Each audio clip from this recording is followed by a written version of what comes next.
Hey guys, Kevin here. So I'm outside for a walk. I used to go for walks every night, but I haven't been doing so much lately because I'm always so busy.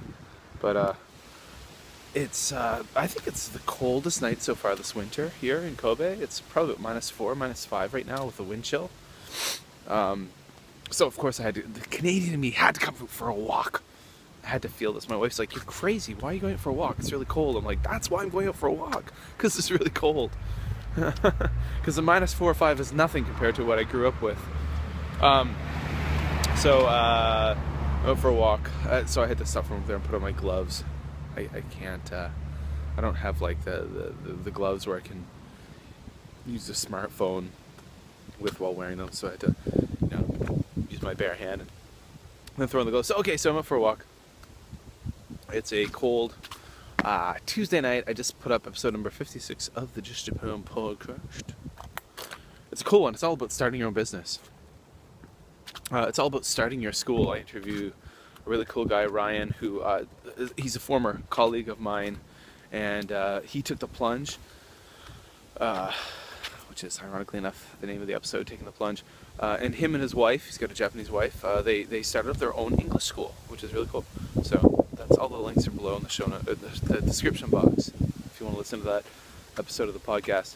But yeah, so I got an email or a message on the Facebook page the other day from a guy who's like, "Hey, I listened to one of your podcasts earlier on, and you mentioned that sometimes you can be too old to work in Japan. Like you get to a certain age and schools won't hire you. They don't want to employ you because you maybe look too old, and if you're in your 50s or 60s, it's you won't be able to get a job. Because sometimes there are people who, for example, are career teachers in Canada or America, Australia, and when they retire, they want to do some traveling and stuff. So they say, hey, and I met a few couples like this in my life. Well, when I lived in Korea years ago, who decided they had a full pension coming from their old teaching job, and they decided that they wanted to go to a place like Korea for a year or two, just to experience it, and then also, of course, they make some extra bank, right? But that can be really challenging to find a job when you're older, because sadly enough, when it's a contract jobs, year-to-year jobs, and it is part of the culture that the age makes a difference, appearance makes a difference. Is that right? No, it's not, but that's just the way it is here. So this guy sent me an email and he said, "Am I too old? I'm 30. Am I too old to come to Japan and start a teaching career?" And I was like, "Damn, no, 30, man. 30's young. 30's young as shit. 30 is young. 30 ain't old. 30 means you're wise enough to know a thing or two, and you're young enough to be able to, keep up with the dogs. You're able to run with the dogs. You're able to teach little kids. At 30, you're definitely." You got the energy, the vitality to teach little kids. At the same time, you've been around the block, you've had some jobs, you're a bit street savvy, this and that. So 30 is absolutely not old at all. I was 32 when I came to Japan and started teaching. 32 years old. And, yeah, so, there you go.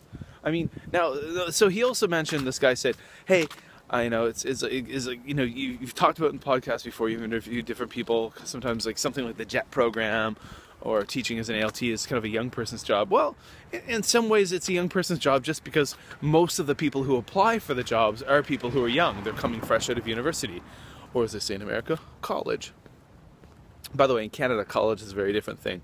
College is a 2-year diploma program, not a degree. A 2-year diploma. University is where you get a degree. Cultural language difference. So a lot of, a lot of people coming out of university, fresh out of university, they don't know what they want to do.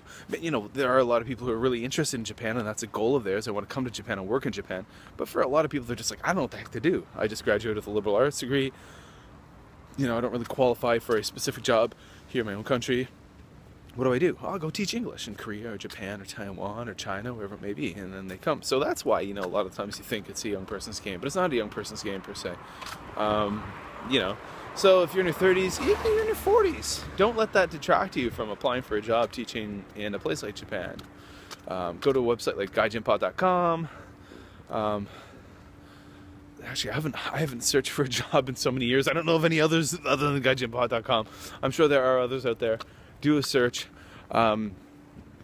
Korean schools tend to use a lot of recruitment agencies. Japanese companies don't tend to do that. They tend to hire, they use like a website like gaijinpod.com. So go check it out. You're 30 years old, you're not too old. God, no. You're 40 years old, you're not too old. No way. All right? I'm on the cusp of 40 myself, guys. I'm doing okay. All right, so just a little video about teaching and stuff. And there you go. So it's pretty chilly out. I'm going to get home soon. Yeah, so there you go. Just uploaded another episode of the Just Japan podcast. And the links are all below in the description box. Thank you for watching the videos. Thank you for listening to the podcast, all that stuff. And I'm going to go home now and relax for a while. Maybe Skype the parents in Canada and go to bed. So take care, guys. Kevin here in Japan. I appreciate you guys watching. I got to take off the glove to turn off the phone.